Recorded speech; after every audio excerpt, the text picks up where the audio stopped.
წუხელ ღამით მოხდა ტრაგედია კვარაცხელების ოჯახში. მამა მოკლა თავისმა შვილმა 47 წლის დემნა კვარაცხელიამ. მიზეზი მქონდა ფსიქიკური აშლილობა. კონფლიქტური იყო მე მგონი მამასთან და ამის გამო გუშინ ღამით ჩაარტყა შეშათავში. მე შეიყვანა ბაზანაში, მაგრამ გამოჭრა ყელი. და ბოლოს სად იწვა თუ იცით საავადმყოფო სადაც იყო მოთავსებული? მე მგონი ასათიანში იყო მოთავსებული, ხო.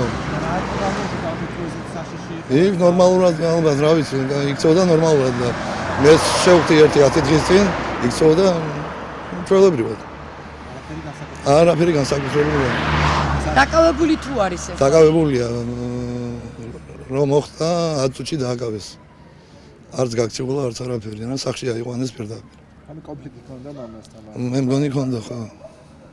და ბოლო პერიოდი სახლში არ ცხოვრობდა. ბოლო 20 დღე კი იყო სახლში. მე ერთი კვირი წინ მე ვნახე. თვითონ ვიყავი მაგასთან ოჯახში.